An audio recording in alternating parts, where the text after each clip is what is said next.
Hello there, and welcome to Wild and Finally Fucking Free, where midlife isn't a time of crisis, but a time of metamorphosis. Just like the journey through puberty and pregnancy to postpartum, our midlife transition is also a powerful portal of rebirth. The wise woman inside of us is calling, inviting us to slow down, to take stock, to speak our truth, to burn away all that no longer serves us, ready to step forward into our next phase of life. I'm your host, Kylie Patchett, storyteller and midlife self-care coach, and together we'll unearth the real and raw stories of women who are right in the messy, magical middle, or have come out the other side, and the healers who help all of us through these crossroads of change. I hope that as you listen to these tales of breaking the ties that bind, shedding skins, and courageously chasing midlife dreams, that you too will answer the wise woman's invitation and set yourself wild and finally fucking free. Let's dive in.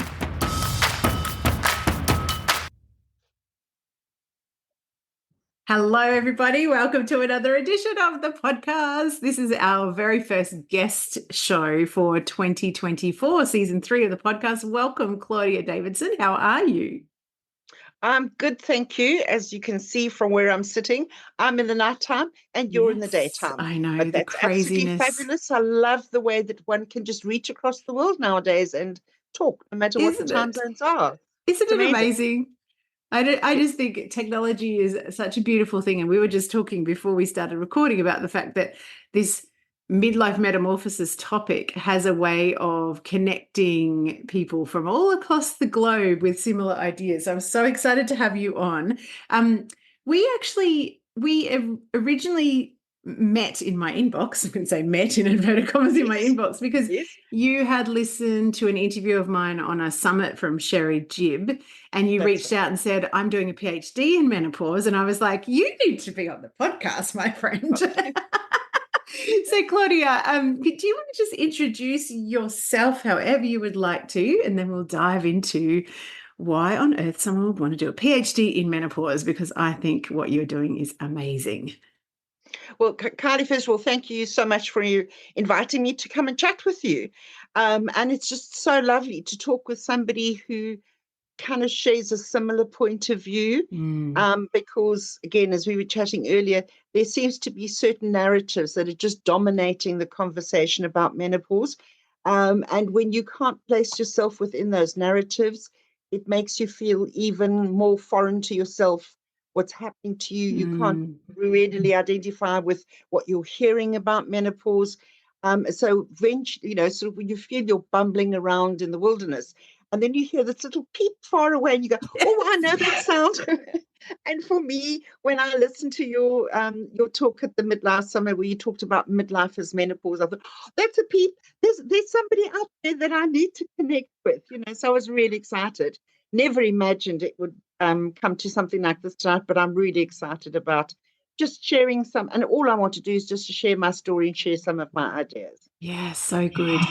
Do you know what I love most about what you just said? The word narrative. I mean, I am a storyteller by definition. Everything I do is around stories. But to me, when we have a narrative that menopause is this horrible thing and it's all downhill from here, or it's a painful thing, or we must go on, HRT, or whatever the narrative is. And you're so right, when you haven't been telling yourself the same story, or this has actually been my experience, on the surface, I could understand all the negative narrative, like, yes, a hot flushes drive me insane, and not being able to sleep and having mental health wobbles, like all of those things are very difficult.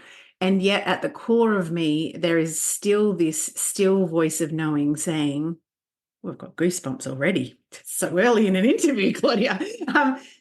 But I've got this still voice inside of me going, this is the doorway to an even more potent and powerful and magical way of living and relating to myself. Yes. And yeah, like you said, there's like peep. It's like, oh, there's one of mine. There's the narrative that I actually believe. Yes. You had actually shared with me that you're doing a PhD in menopause. Please tell me how that came about. Like, I just love the fact that you are that into the idea and rewriting the narrative that you've chosen to actually deep dive into it? I suppose, well, first of all, let me just first of all start by saying I'm 67 years old. So Yes. there's quite a life history, and there's not time enough to cover it all. So I'm just going to do the salient points. Um, Just do a so sampler. in 2014, I had been in a long-term relationship. We were talking about getting married, and then I still afterwards still said thank you for being so courageous. About a month before the wedding, he turned around and said, actually, I don't want to do this. Oh, wow. And Okay. I don't want to kind of actually do relationships. That's it. Mm-hmm. And my family had obviously booked to come for said wedding. Yes. And when they arrived, well, I said to them, no wedding. They said, too late. We've booked plane tickets. We're coming. And both of them live in England at the moment. And all through the years, when they've come to South Africa to see me on holiday, they've always said, well, why don't you come and think about just living in England for a bit? You know, there's the niece and the nephew. And I'll go to them, are you people stupid? I watch Sky News. I can see the weather in England and the weather in South Africa, not happening. Anyway, on this particular year, I think it just was one of those kind of fault lines in a life course when they said, well, are you going to think about England? So I said, okay, here's the deal. I will make one application to one university to do one course. If I get in, I'll come. Wow. Well, as it happened, I applied to the University of Surrey to do an MA in creative writing. Like you, I'm a storyteller. I've been an English teacher my life. I've been in publishing, so stories are my life. And I thought, oh, I'm old enough just to indulge myself with something that doesn't need to go anywhere at all. I can go and have this fabulous granny gap year in England, and I can do, this MA in creative writing. And packed in my suitcase was the rough draft of, I hesitate to call it a manuscript. It was a collection of pages where I had started trying to put words to my own menopausal experience, or how I had tried to make sense of it. Anyway, I come over here. Now I'm going to skip over a number of years because in the course of that MA, one of the lecturers said, on basis of an essay I'd written, have you thought about doing a PhD? And I said, nope. And I went home and I thought, well, that's it. You know, the year's coming to an end. And then I thought, this is really stupid. Put in the application. They can only say yes or no. So I did, and I'm busy packing my suitcase, and I get the email to say, actually, yes, you can be on the PhD program. Your interview's here, blah, blah, blah. And I thought, okay, this is kind of completely new. So I start this PhD. Not the one, weirdly enough, not the one I'm currently doing. This is my second PhD. Oh, okay. This whole story gets weird. So I did this first PhD, and I remember very clearly there was one day when I was walking onto campus for a supervision meeting, and I suddenly realized I was living a dream that I had had in my 20s, and that had seemed so far-fetched that it was never going to become real. So in South Africa in those days, England was the place to go if you wanted to do further education. And so I'm at university in South Africa, and I'm hearing about these other students that are getting opportunities to go and study in England, and my heart just aches. Oh, I'd love to, I'd love to. And of course, I just think it's never going to happen. And so I just shelve this. I completely forget about it. Fast forward 30 years later, and it suddenly strikes me on this day, as I'm walking towards the library, Claudia, you are living the dream. You are. That dream that you dreamed when you're 20s, you're living it. I just never thought it would come in a PhD package. The PhD thing also has a lovely story to it. My first graduation, there were some students wearing the red, I don't know if it's same in you, but it's always a red cardinal red robe for a doctoral degree. And this lass walked past with her red robe, and my mum turned to me and she said, oh, my child, you would look so beautiful in that red. I turned to her, I said, Mom, you don't do a PhD because you like the color of the robe. You don't know how much hard work. Anyway, so then I finished that PhD.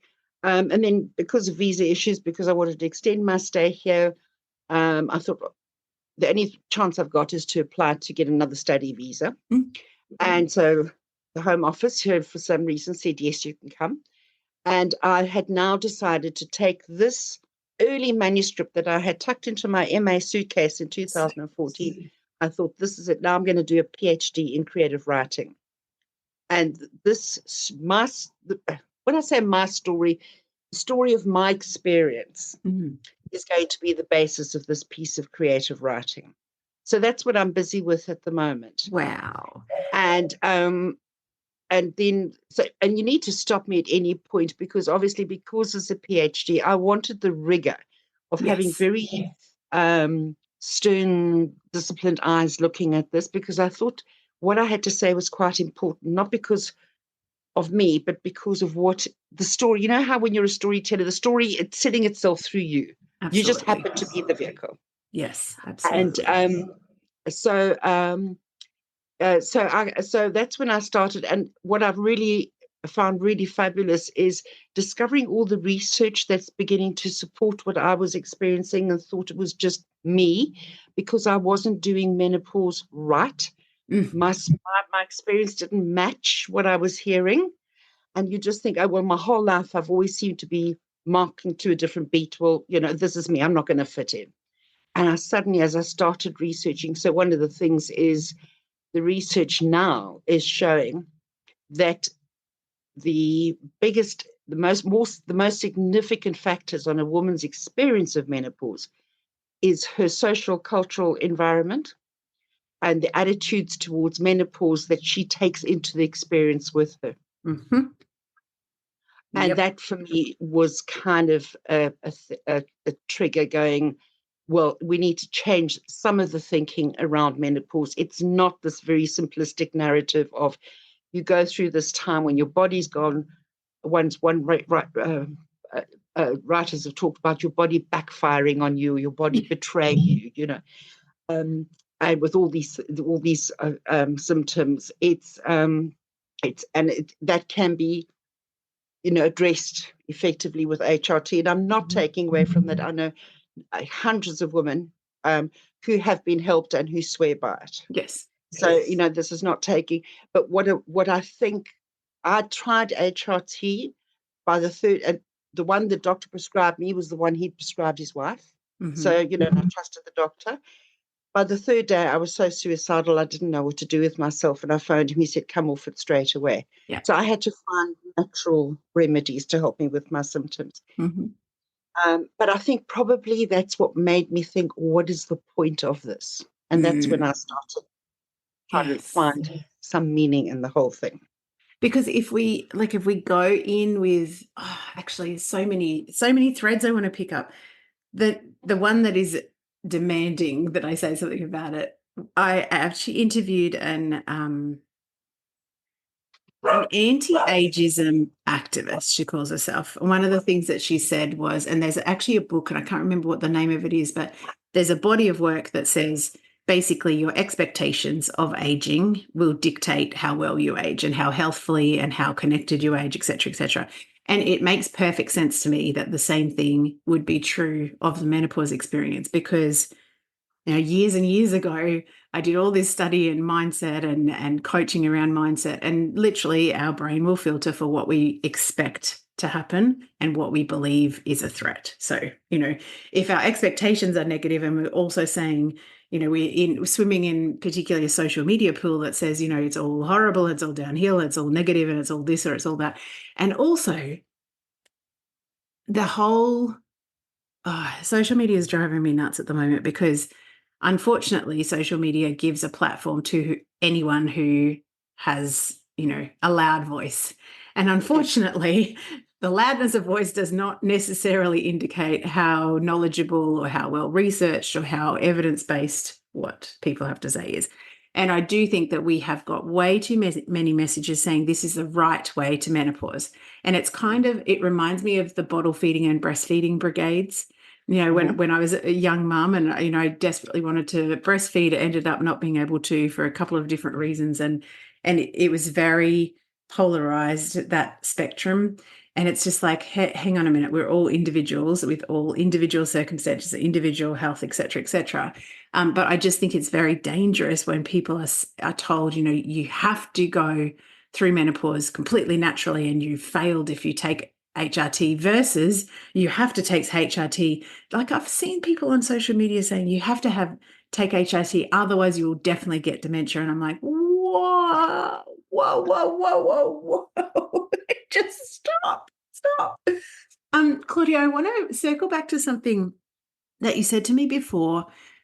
At the time, you were looking for a purpose in menopause, but there's some things that you couldn't see whilst you were in it. But now looking backwards, you see the themes and the purpose. Can you tell us a little bit more about that? Like, what do you feel like? Well, what do you feel like the purpose of menopause is?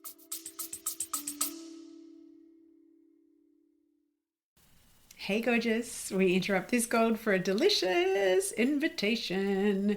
If your whole body has been whispering more lately, more voice, more truth, more satisfaction, more clients of the soulmate variety, more cash, more you, then this invitation is for you. Potent, my sister mind is officially open. This is my high touch, holy fuck, I'm ready sister mind for rebels in good girl clothing who are done outsourcing their power and diluting their magic to fit into someone else's business formula. If you have been craving a space where your strategy, your voice, and your energy all get to be offered, honored, refined, and amplified, this is it. Inside of Potent, you'll get my eyes on your business every single week. Copy mentoring, and that is for brand copy and content storytelling that turns your truth into client catnip. Energetic recalibration that helps you unhook old learned limitation patterns, keeping you quiet, not being seen, not being heard. Real-time, high-touch, one-on-one coaching that actually sees the bigness of your vision, and the kind of sisterhood that does not flinch when you show up in your full, messy, brilliant, phoenix rising from the ashes glory. This isn't surface level support. It's deep, potent, paradigm shifting work that changes who you are as a woman in business and a woman in life. We start in August. Early open access is open right now. For the month of June 2025, inside of this early access open doors period, you will receive juicy bonuses, extended payment plans, and access immediately to my entire library of storytelling gold. You'll find all the juicy details at kyliepatchett.com/potent. And we fill spaces, and there's only 10 of them, and more than likely only 5 by the time you listen to this, because by that time I will have offered them to the existing cohort, the beautiful original OG circle. We do actually take applications on a first come, first served basis. So come and apply, and let's get back to the magic of the episode. Yes, of course, I'm going to get onto my bandwagon now, and you can cut me off at any point. No, all good. I've just recently read a piece of research that kind of makes sense to me. So this person who's writing, talking about menopause as menopause stories as a quest narrative. Yeah. And she draws that was collective researchers, they draw their theoretical base for their argument from theories about narratives around illness. Mm-hmm. And there's one particular researcher that they quote. I won't go into all the details. I mean, I can send you all these links if you want to afterwards. Yeah, definitely. The scientist in me says yes. What this theoretical foundation is that although it's located in health and illness, but like cancer. Mm-hmm. So the first one you have is like when you have the diagnosis, you've got cancer.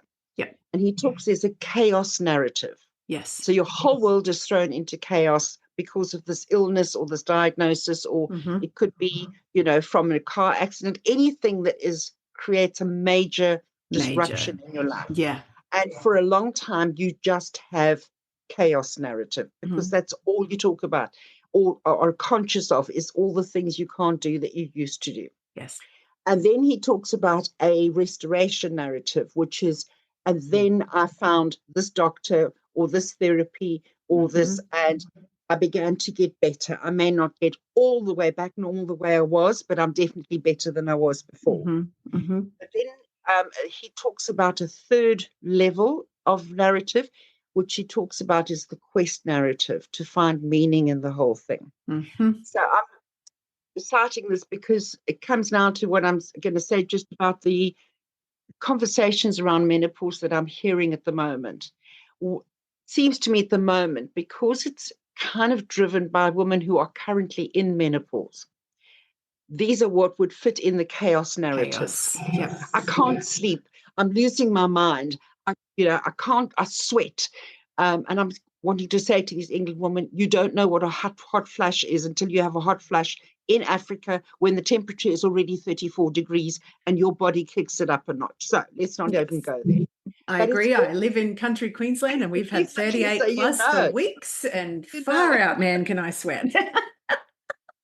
That's actually how I knew I was in menopause. I remember waking up the third night in a row and I was just too hot to breathe. Yep. I didn't even want a sheet over me. So I'm chucking all the bedclothes off and I'm lying there and I'm thinking, God, this is weird, because I'm actually a really good sleeper.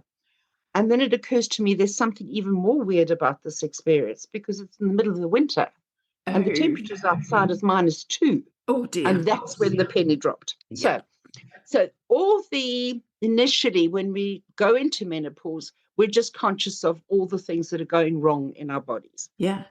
All the symptoms. And I mean, there's a wide range. I know some people have counted 127 symptoms of whatever, bones ache, you can't think, brain fog, etc., etc. So that's all that fits in with the chaos narrative. And to me, that is what seems to be dominating the conversations at the moment. Yep. You want to, you get a group of women together, you want to talk hot flushes, let me tell you about mine. Or, yes, I have hot flushes, but oh my God, I haven't slept for the last 4 nights. Oh, well, the sleeping is fine, but aren't your joints aching? So there's this sharing of symptoms. It's not a bad thing. Women are talking, and that's brilliant, because women never used to. Correct. So you've got the chaos theories, and then you've got the kind of restorative narratives coming, which go, well, I went on HRT and my symptoms either disappeared for some lucky ones, or they just went right down, so they're bearable, they hardly blip on the radar. Or as for people like me, I turned to natural remedies because I couldn't do the HRT, but I found I could reduce the frequency and the intensity of the symptoms. So that's the restorative narrative. But for me, what's missing is this third element, the quest narrative. What is the meaning behind it? What is the purpose of it?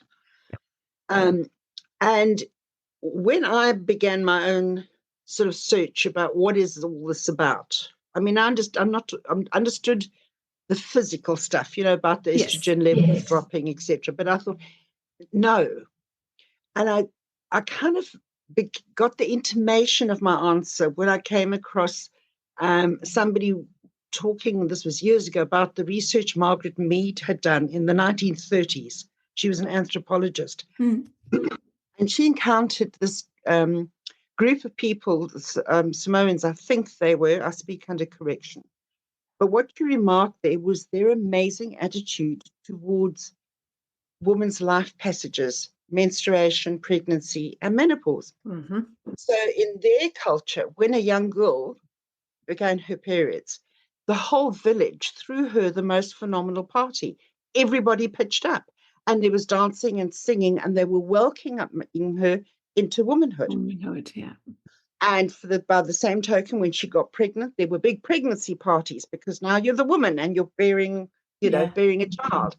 And wrapped up in their worldview is the fact that a woman who could carry this unseen being within her body for 9 months was kind of hot-wired to the creative energy of the universe. And her ability to bring forth life. So this was amazing. And then but what really loved it, then they have the third part of menopause. So in women's childbearing days, when a woman had a period, she left the tribe. She'd go into the forest to make herself a nest of soft grasses and feathers, and she would sit there And the theory was all that blood that hadn't been used to make a baby was now to be released back into the earth to replenish the earth's creative energies. And I love this, and you know that too when you work with a group of women, how your monthly periods begin to sync. So you can just imagine, as a busy mum, suddenly you get like 5 days off where you can wander off into the woods and just go tour with the girls. You know? Hallelujah. And the you know, and the younger woman can take care of the kids and the grumpy husbands and, you know, all this kind of stuff. But then the story gets really exciting, because in their philosophy, when a woman is menopausal, in other words, she's no longer bleeding and she's no longer bearing children, you don't mess with this woman, because all this creative energy that was used to make babies or to replenish the earth as she bled out doesn't go anywhere. She contains all this power within herself. Oh. And you do not mess with a woman who carries the creative energy of the universe in her body. Oh, I've got goosebumps, Claudia. I know. That was exactly my reaction when I read this. Oh, like full on. That's the voice, that still voice inside of me that's been silently repeating, this is going somewhere positive, like there's a purpose, there's a power, whatever. That's the words that keep on, the power, and having all of this energy that you have if you've chosen to have children or whatever, wherever your creative energy, whether it's building a career or building a family, whatever, all that energy that's outwards in your 20s and 30s and up 40s, whatever, whenever you've had babies, depends on, all of a sudden there's all this creative juiciness that can be put into either stuff just for yourself or community, or, you know, I feel like my creative flow has been turned up like at least 1,000%, you know, but I feel like it's just because I've got the space now. Like my children are grown, pretty much left the nest. One of them definitely, you know, has, and the other one is kind of only here one or 2 days every so often. When she comes home, I'm like, oh, hello, how are you? But it's exciting. That's the feeling I keep coming back to, is exciting. And I wonder, as you're talking, and this makes so much sense to me, the chaos, restoration, and the quest, because I have been feeling into for a while that heroine's journey type of style of menopause experience. Like, you know, here we are, the heroine, and then, oh shit, she hits this really weird discombobulating stage where she's like, who the hell am I, and whatever. But at the end, there's all this power and magic that unfolds. When you talk like that, do you feel like there is a timeline for these 3 phases, in terms of like when you first hit, if you do, because there's still people that don't have any perimenopause symptoms? I'm yet to meet one of them, but I'm told by the research that there is. I have met that rare breed. Oh, there you go. Very good. We should put them in a museum next to the unicorns. I know, absolutely. I jest. But I wonder if the chaos is, because I'm kind of thinking about, have you read Second Spring by Kate Codrington or Wise Power? So, you know, the books that are talking about these psychological phases of menopause. And it is quite a common theme in those for this kind of, I guess it's similar to what you're saying about the chaos kind of thing in our head. Like, you know, here I was tracking along and then all of a sudden, that kind of thing. I wonder if that translates to early perimenopause, and then we kind of shift into that restorative when we are trying different things. Like for me, HRT has been part of my approach, but also lots of different lifestyle changes that have happened over the last, but I had to find myself in chaos to have the drive to then seek the restorative. So even that process is almost quite purposeful. But I feel like I'm at the cusp of the quest stage, and I'm laughing when you said, you know, people say that their bodies are I'm not sure what language you just used, but I just said to my, betrayed or backfired. yeah. I just said to my naturopath the other day, she's like, and how's your cycles going? And I'm like, well, I reckon my ovaries are just sputtering to the end point because I've had 12-day cycles for like the last 4. And she's like, oh, yep. So I'm like, they're going, release the eggs, release the eggs. It's like they're having a fire sale, Claudia. Yeah, but on the other hand, too, I've never seen any research to confirm this. It was just my thinking at the time that. But I'm an avid reader and I read all sorts of. Yeah. But that estrogen is stored in the fat cells of your body. Yep. And I've wondered if that isn't why women find themselves putting on weight. It's because your body is actually hanging on to as much estrogen as trying it can. to actually, trying to maintain homeostasis. Yes, yes. So, when you ask about a timeline, again, I want to be really cautious about putting things in specifics. Yes. Because each woman is completely different. So for example, if you like, I never had a big chaos narrative simply because there was nobody else to talk to. My mum just said, and one day she was very good about teaching me all about the early parts of, now your periods and now your baby and pregnancy and all this kind of thing. And then, but kind of when we got to that time in a woman's life, it was just, well, there's change of life. And that was the end of the story. Yeah. Nobody spoke about it. So I can understand women enjoying the freedom now to talk with one another about the chaos that perimenopause brings. But at the same time as you're going through the chaos, you can also start developing a restorative narrative. So, HRT or exercise, or it's a combination. And again, I always get really kind of edgy when people are going, this is it. Oh, I don't know. You can't. All I can say is this is what worked for me. If something resonates with you, try it. It may or may not work for you, but it can't be prescriptive. And I think this idea that things need to follow this neat model, we mustn't forget that HRT was developed by a male scientist. And you know why? When they first, this I found really funny, in the early stages of the HRT, they found a very high risk of increased heart attacks. So, of course, and I'm talking about the 1960s, 70s, there was all this hysteria around it.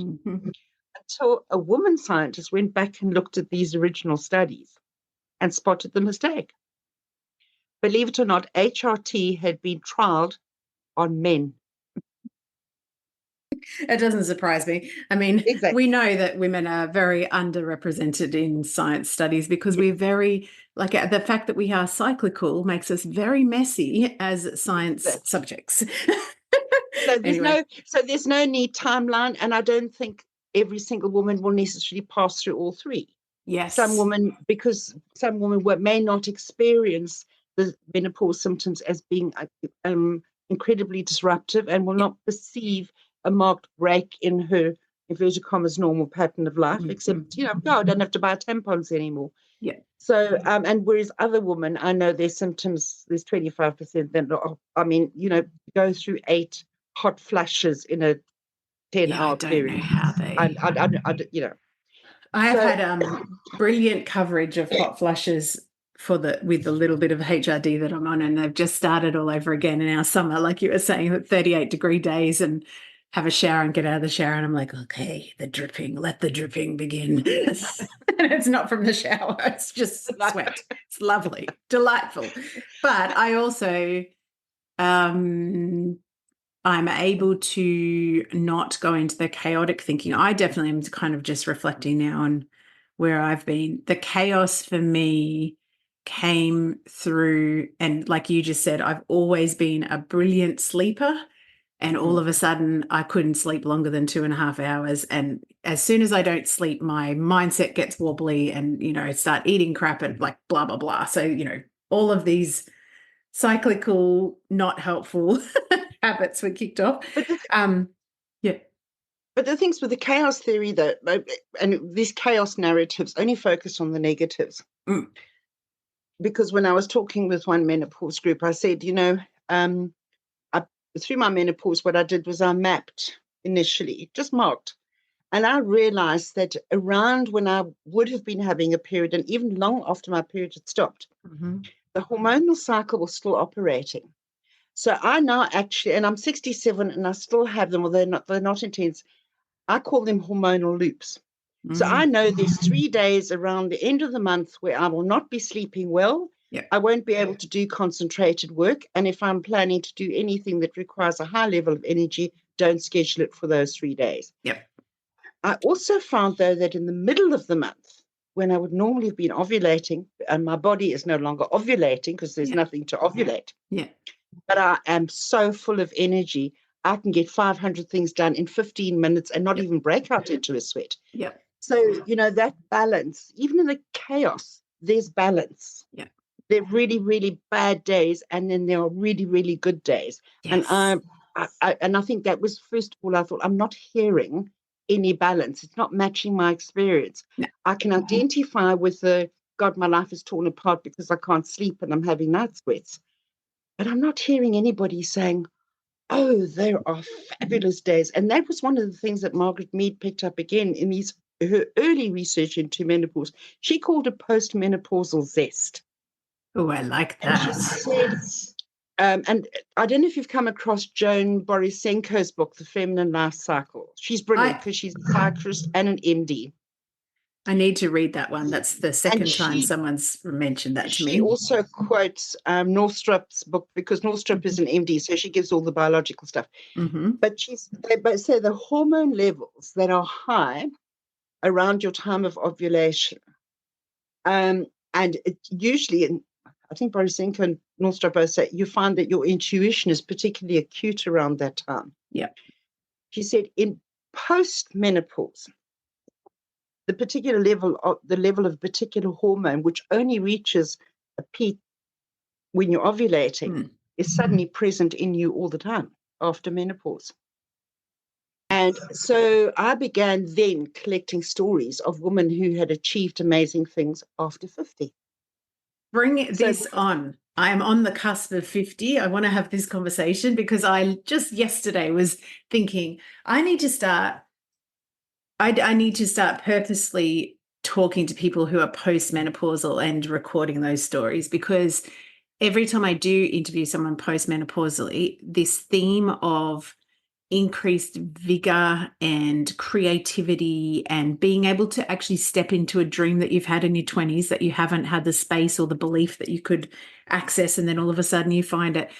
That is something that I've heard so many times in those conversations. And I'm like, I don't actually, and that's one of the reasons why I'm shifting the name of the podcast back again, because I don't want to just be talking about this moment in time, which is menopause, and the lead up to it, which can be, for some of us, quite chaotic or trying or whatever. I want to be talking about what happens afterwards, because I do feel like a lot of the realizations we will have looking backwards, going, oh, I see the purpose of that. I understand why things unfolded the way that they did.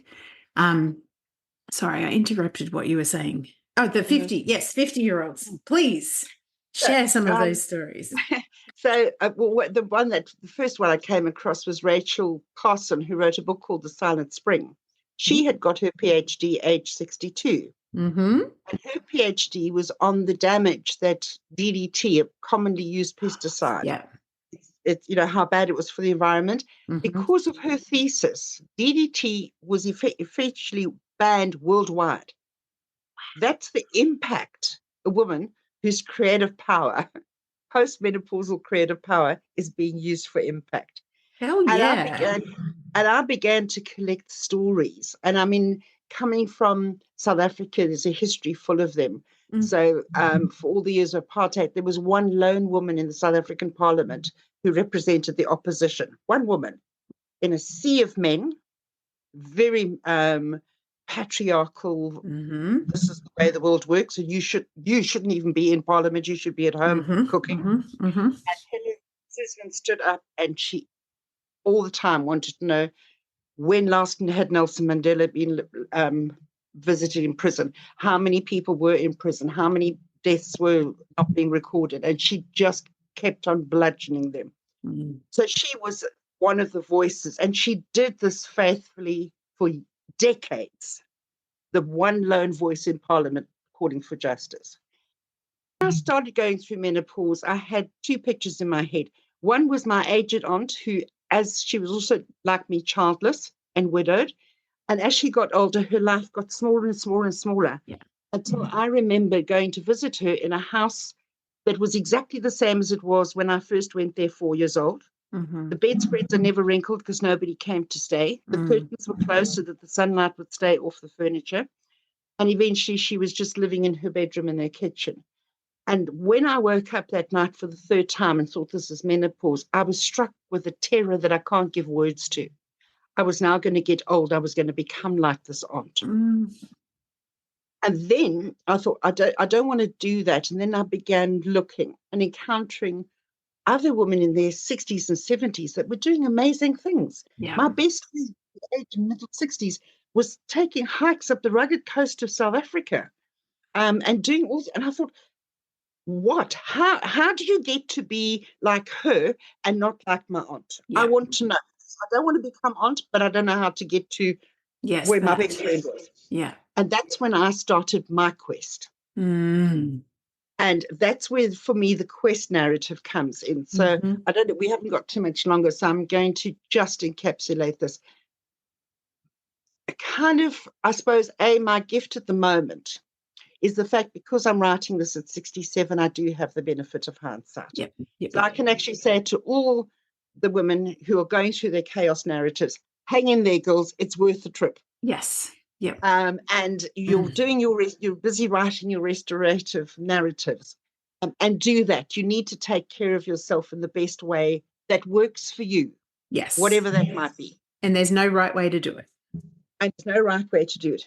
It's up to you. And any quest narrative, whether it's the masculine hero's or the heroine's journey, it always begins with an invitation. And so there's an invitation which says, do you want to go deeper?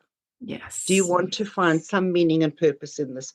And for some people will go, oh, just take a hike. I've got too much on my plate, or my life is happy as it is. I'm not interested. And that's fine. And other women go, yes, well, I think so, maybe. And then when it starts getting a bit tough, no, I don't think so. Let's just go back to the way we were. And then for those who are hungry for more, go, okay, bring it on. Whatever it takes, just bring it. Because, and this I think is the one thing that I'm most kind of wary. I want to say the word afraid. When I hear all the talk about have HRT because then your life goes back to normal. And We're I'm going, not aiming for what normal, if the purpose of menopause is to disrupt your sense of normal? Yes. Yes. That you can't, you're getting the opportunity to do things differently. And by saying, refusing the invitation, you miss that opportunity to take things, and I use that in the broadest possible category, yourself, your understanding, your spirituality, your psychology, your being, everything to another level. Because you're so desperate to go back to normal. You can't go back to normal. Your body is telling you can't go back to normal. You can take as much HRT as you like. You can't go back to normal. And I mean, and some women are just gorgeous because their skins are smooth and they're lovely and lithe and everything. They can't be 20 years old again. No. So you need to find a new normal. And that is the quest. And that's actually now, as I say, with hindsight, I started mapping these things, but I didn't know where they were going to go. I had to live them out so that I could look back and tell the story. And I'll stop in a minute, then you can talk. So basically what I do is I took my symptoms and I linked them each as a call to address something. So I'm going to take hot flushes as an example. So I'm hot flashing and hot flashing and hot flashing. And because it's creative writing, you can use a bit of license. So I've got these imaginary crones who come and sort of sit around me and shepherd me through the process. The guidance council. Yes. And I'm going, I'm hot flashing and it's driving me nuts. And then I call her the bony crone. She says, well, what are you angry about? Yeah. I go, me angry? In my family, I was known as the person who never lost her temper. And I had grown up in an environment where you didn't lose. My mother was allowed to use her temper. She was the only one who had permission to do that. So, of course, I didn't get angry. I got very quiet and I got very deeply depressed. Yes. Yeah. Internal anger, And so, internalized anger. exactly. And so suddenly, my conversation with the pony crone, she's going, well, you need to sort out what you're angry about. And in my imaginary conversation, I go, no, I'm not angry about anything. And she goes, well, what's with the depressions? And I'm going, yeah. Oh, yes, I remember reading somewhere that's anger turned inward. Mm-hmm. And I do remember doing this at one point in my chaos narrative. Mm-hmm. I read it somewhere. I just sat down one night and I made kind of one, you do it in one block of writing, if you like. Yeah. But it has to be a list of 100 things. Yeah. A list of 100 things that I was angry about. So you get it, I'm angry about, and then you start number one, and even if you repeat the same thing 15 times, it doesn't matter. You've got to complete your list of 100. Giving yourself permission to express it. Kylie, by the time I was finished 100, I was a raging inferno. I didn't realize I was so angry, and I had so much to be angry about. Oh, so cool. But recognizing the anger and owning it. Yep. And then I read Harriet Lerner's book about anger, The Dance of Anger, and learning, and Elizabeth Kubler-Ross. Mm-hmm. Anger is a good sign that some boundaries have been crossed. Yeah. But I'd grown up in a codependent world. I had become a codependent. So boundaries, like, what the hell are those? What boundaries? You know? Exactly. Yep. So there was a lot of work around that. And each of my symptoms, so the insomnia, what do I need to be awake to? Mm-hmm. And so each of those things, the menopausal symptoms then for me became little alarm bells or little signals flashing. Here's something you need to stop and pay attention to. Yeah, like you said before, they're all invitations, aren't they? Yes. Yeah. And then so you go through the four major emotional groups: anger, fear, grief, and then excuse me, what was the other one? I forget now. Anger, fear, grief. Oh, the fourth one is the positive one. I'm writing about that. Yeah. Shame. So that, and I began to, and I'm now going back years. I'm sort of condensing it in my story. I do a lot of journaling, and I did a lot of letter writing and that, just to deal with that. So the reason in my book that I'm writing now, the reason that I'm bringing how I frame this is talk about the story about the menopausal women who keep the blood within themselves. Mm-hmm. But that's right at the beginning of my book. It's the second chapter. Listen to your blood, because the bony crone says if you're going to be holding that blood inside you for the rest of your life, best you make sure it's clean, healthy blood. Yes. And for me, the symptoms, which are blood mystery related, the symptoms became signs of this is what needs cleansing. This is what needs addressing. This is what needs owning up to.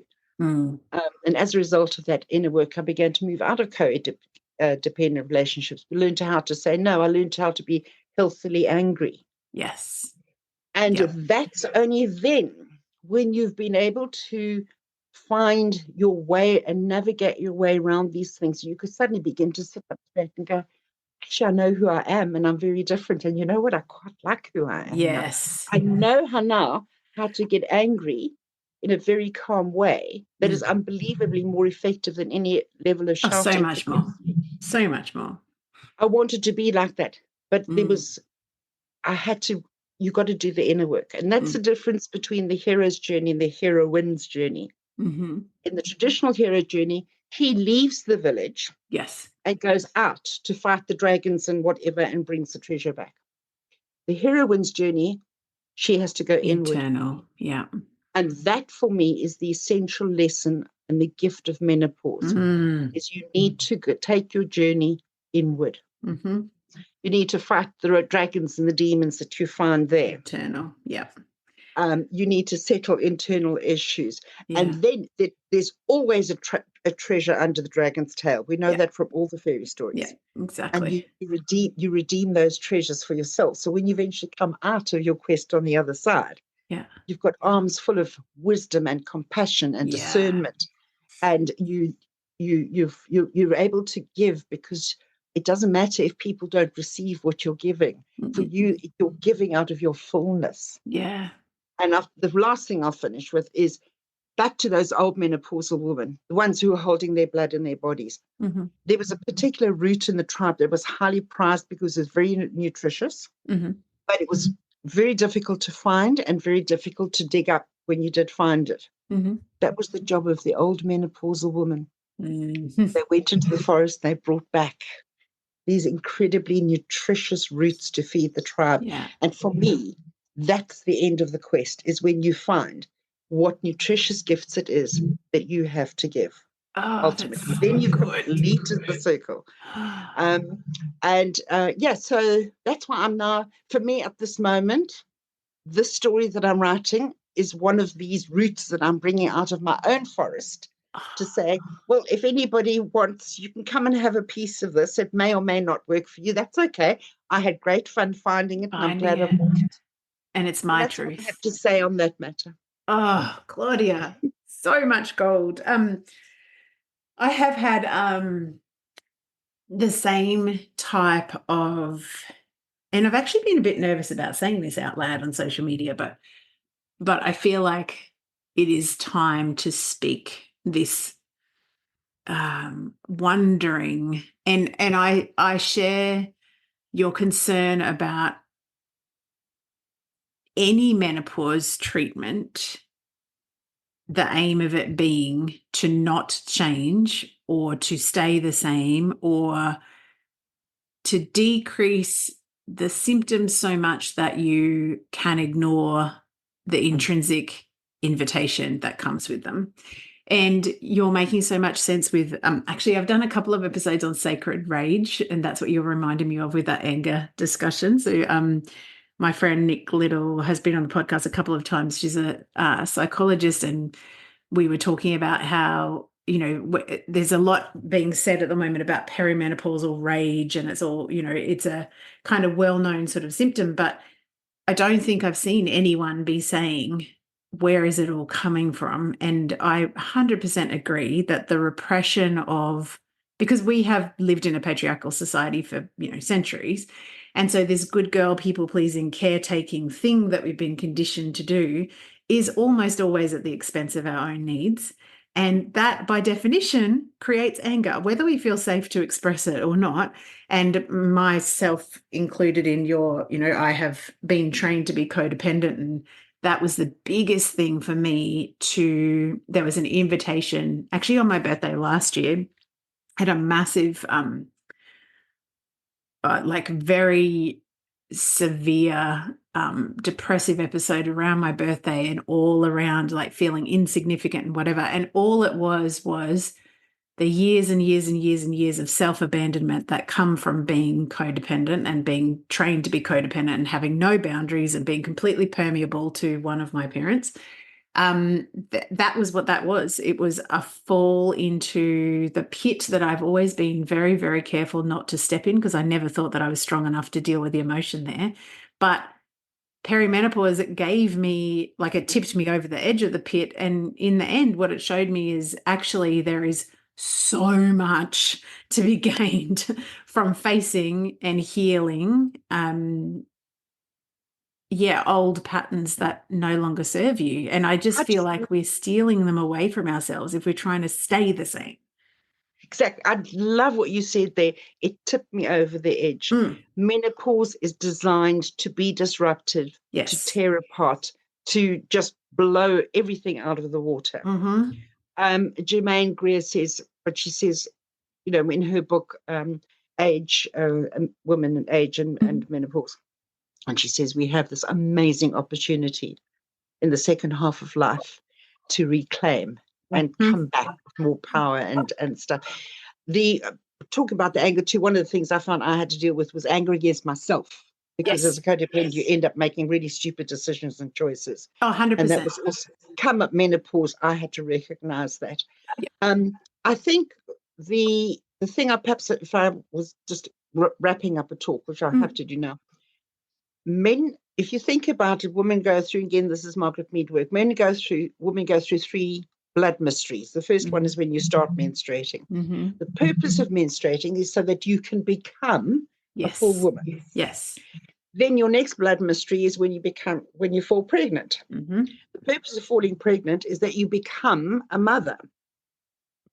Then you have menopause, the third blood mystery, to become Wise woman. what?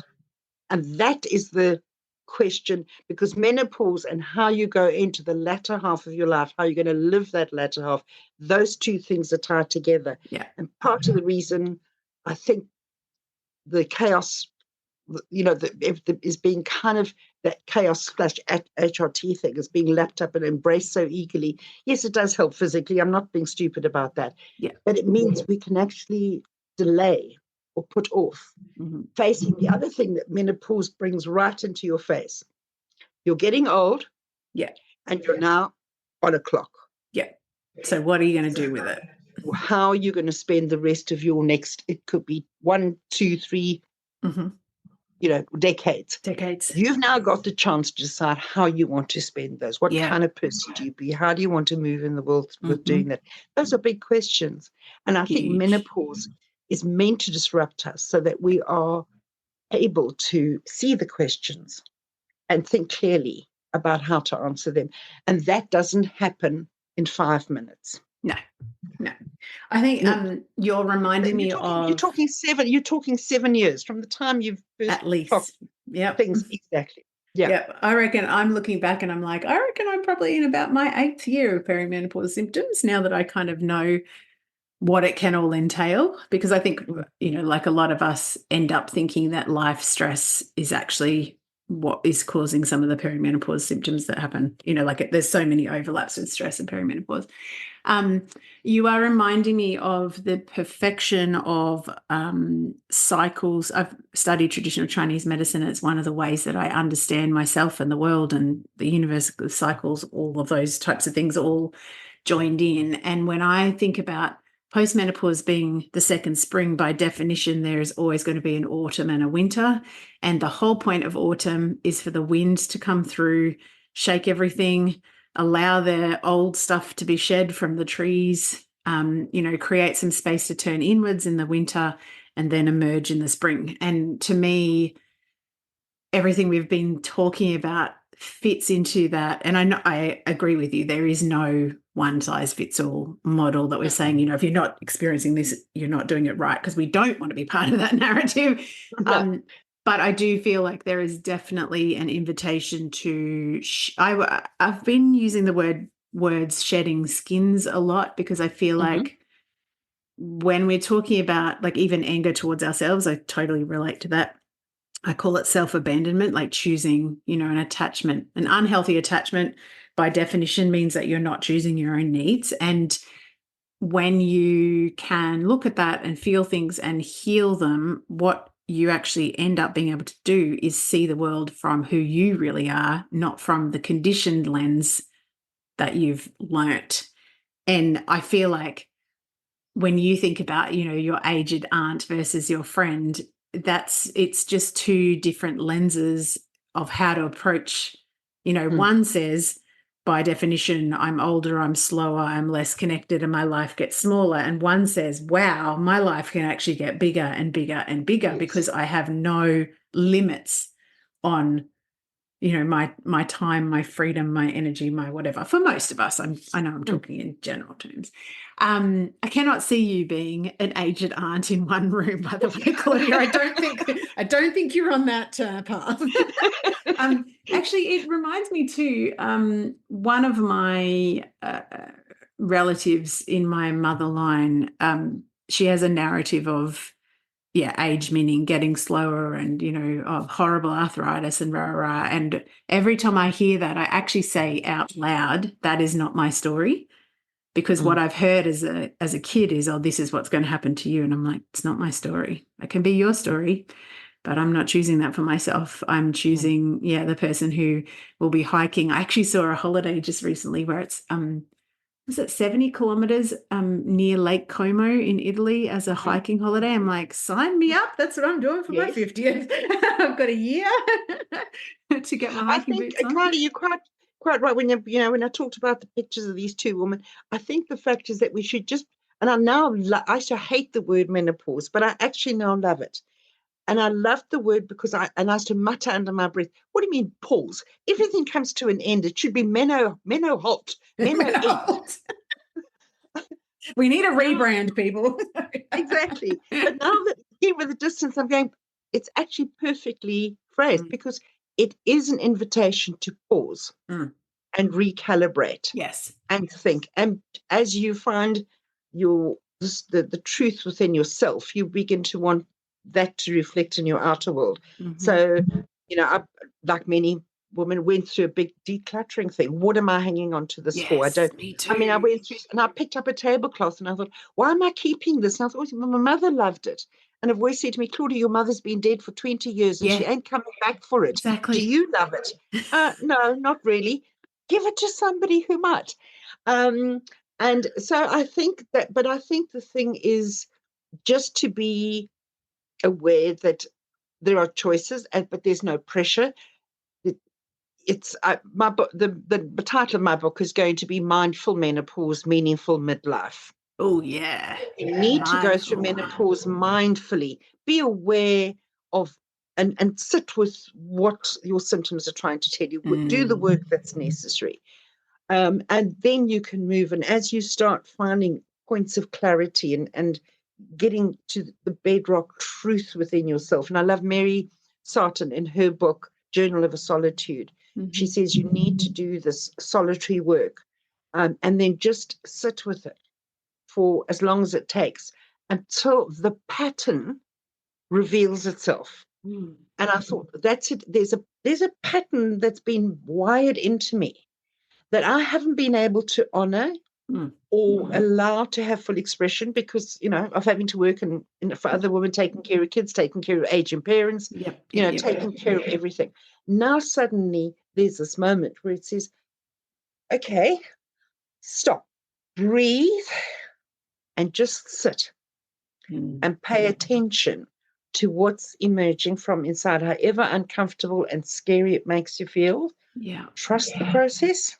And sit with it because eventually, as in every fairy tale, what first appears scary brings the gift, brings the treasure. But you need to sit with it. You need to do that transformative work. So, go for and that's where I've qualified as a lay counselor, qualified as a life coach. That's really what I want to do for women, to say this is your moment when you can be changed, but it needs to be a change that comes organically from inside. Which is why I don't like the word reinvent yourself for menopause. Because that to me is a bit like fixing up the old car. I'm going, no, I don't want that car. It didn't take me places I really enjoyed being. No, exactly. And it wasn't even in a happy way. I want a new car. And if part of it, when you come back to old age, a lot of I've been reading a lot of older narratives as well. And they say a big part of healthy aging is accepting. Yes, my back will hurt. I won't be able to run 50 kilometers. Some people do, some people don't. But at the same time that there's an awareness that yes, some of these things I can't do that I used to do. But there's been enough energy and interest and investment in yourself to go, I can't do this, but I can do that. Yes. So you heard about Granny Moses, the one who painted and became famous when she was 72. No, I have not. You have to research it. Another Granny Moses. She's just known as Granny Moses.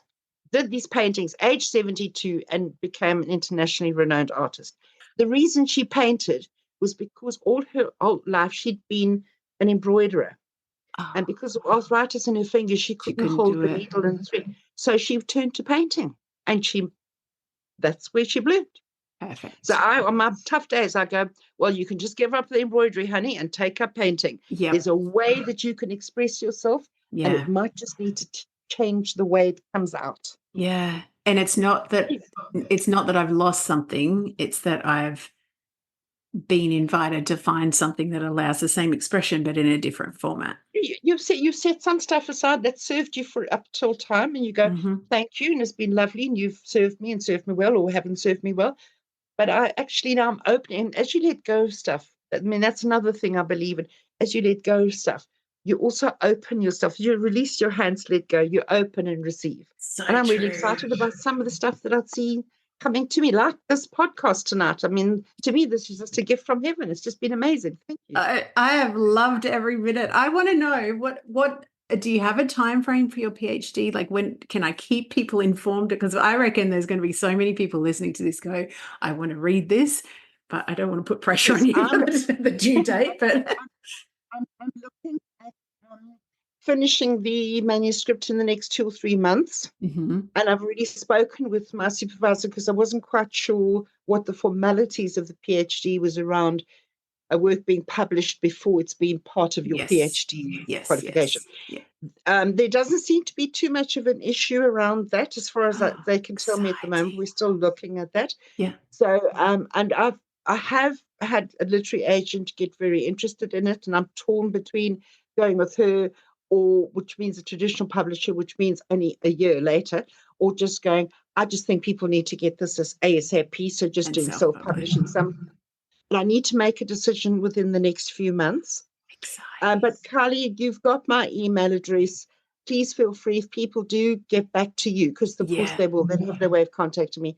I'm more than happy to, engage and chat with people as we go and keep them informed. And I was thinking at some point, maybe I need to talk with you, but how do I do all this new tech, social media, get yourself I can help you with that. That's I no have problem. absolutely no idea where to begin. And everybody says you should. And I see people who are, and I'm going, this is so out of my comfort zone. And I'm too old to learn those new skills. That's easy. That's the easy part. Your message needs to be, your message needs to be heard wide and far, because I totally agree that when we have a more positive narrative, when we understand the purpose behind things, we can be less stuck in certain phases and more open to, the great unveilings. But here's the thing with when I began to see my hot flashes as an indication about anger, when I hot flashed, I just started thanking. I welcome the hot flash. Thank you for reminding my body is still working the way that it should, that my body is still responding to all the things that it should. And thank you that you've come to show me something else about being angry. And the more I did that, the less intense the hot flashes got. Because they didn't need to burn so hot to get my attention. Exactly. There we go. Yeah. I think we need to finish. Otherwise, we'll be here the whole night. Mic drop. Thank you so much. We will stay connected. Thank you so much for listening in, everybody. Thank you so much for tuning in, my friend. And if you enjoyed this ep, please share it with another midlife friend, or take the opportunity to go and rate and review the show on your favorite listening platform. All of these things really help us to reach more women in midlife. Now, I don't know if you know, but I am both a storyteller who helps healers and helpers capture and communicate their work through the magic of storytelling, and I'm a midlife self-care coach who is super passionate about helping other women reframe perimenopause and midlife as a powerful and purposeful time of transformation. To find out more about me and my work, you can head to Instagram at Kylie Patchett, or my website, kpcreative.com.au, and that is kpcreative.com.au, and you will find all of those links in the show notes. Have a spectacular day, and may you be setting yourself wild and finally fucking free.